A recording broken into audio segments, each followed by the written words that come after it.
Guys, welcome back. Okay, so as I've indicated, our focus is on measurement, looking at complex scenarios. Now, there are a few things that I would like you to consider when you attempt these type of complex scenarios. So, first up, I said here, familiarize yourself, right, with the shape or the picture and the context before you attempt the specific question. Okay, so take some time out, look at what is presented to you before you start answering the question.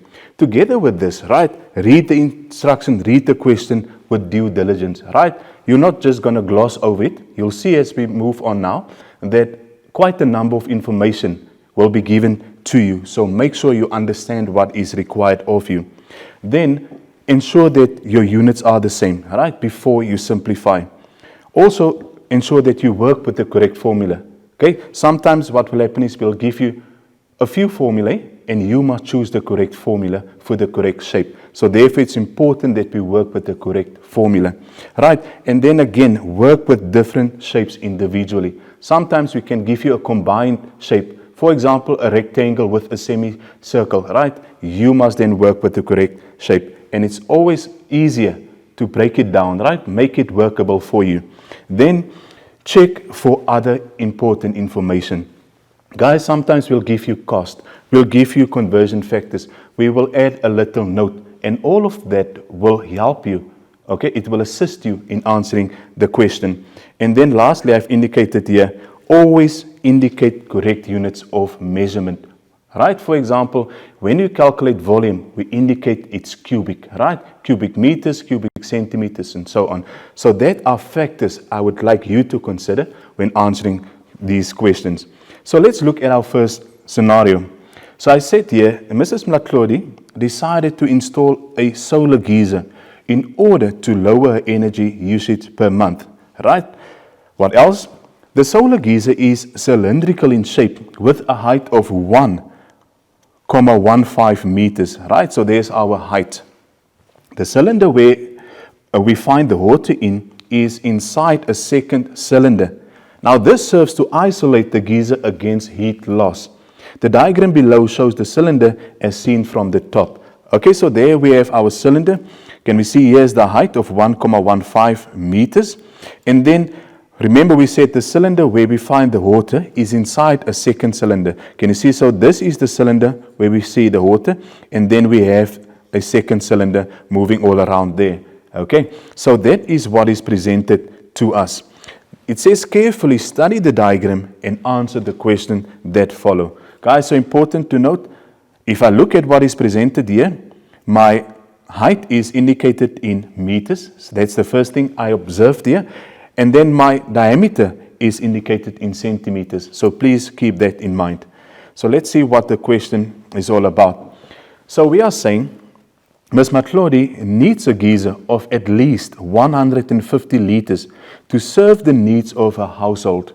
Determine whether the geyser she bought will have a suitable capacity. You may use the formula volume equals pi multiplied by radius squared multiplied by your height. Okay, then can you see there's a little note given to us. We are indicating here by saying 1 liter equals 1,000 cubic centimeters.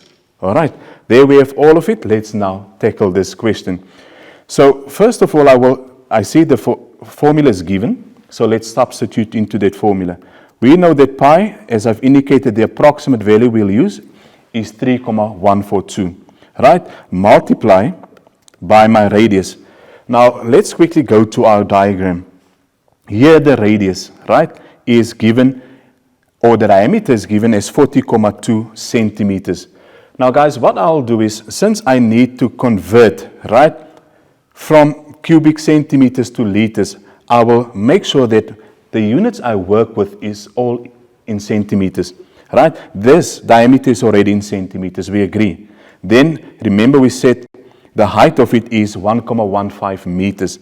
So in order for me to get my radius, I will take my 40.8 and I'll divide that by 2, right?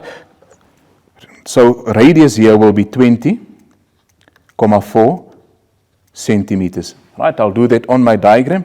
And what I'll do, I'll convert my height already so that I know all my dimensions are the same. So 1.15, right? Meters, so I'll divide that by 100 to get, no, not divide, I'll multiply, so 1.15 multiply by 100. So that will give me the height here of 115 centimeters. Can you see? So now my units are all the same. So now I'll continue by substituting. So I'm looking for the radius. So the radius is 20,4, right, centimeters. And remember to square that value as indicated by the formula. Multiply by my height. My height is 115 centimeters. Okay, so now I'll simplify by typing in exactly what I wrote down. 3.142 multiply by 20.4 squared multiply by 115. So when I simplify this, I get an answer of 150,371,0928. So 150,371,0928. And remember, this is now cubic centimeters. Are we fine? Right, so what needs to happen now? Remember, Ms. Matlodi needs a geyser with at least 150 liters. As I look at my answer now, that's still in solid state, right? I must now go to volume in terms of a liquid, right? So now I look at the note given here.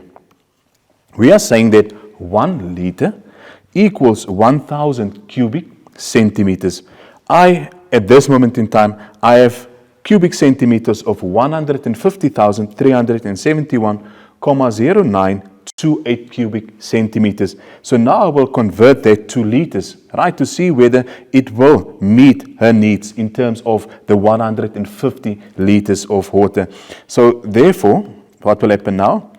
I'll take the 150,371,0928, right, cubic centimeters, and I'll divide it by that factor, conversion factor of 1,000 cubic centimeters. Guys, are we still fine? So therefore, I'll divide the 150,371,0928 by 1,000. As soon as I do that, I'll get an answer of 150,3710928. Remember now, this is liters. Guys, are we fine? So I went from the solid state into a liquid form now. So I'll read the statement again. Ms. Matlodi needs a geyser of at least 150 liters. Now guys, when we look at our answer, 150,3710928, will that be sufficient for a household? I agree, ne? So therefore, this, I can say, answer of yes. It's definitely, it says determine whether the geyser she bought will have a suitable capacity. So therefore, the answer is yes, it will have a suitable capacity. Right, so I just conclude, and please remember, conclusion is very important, and you conclude based on your calculation, your answer. Okay, guys, let us take a quick break. After the advert break, we'll do some more sums. See you after the break.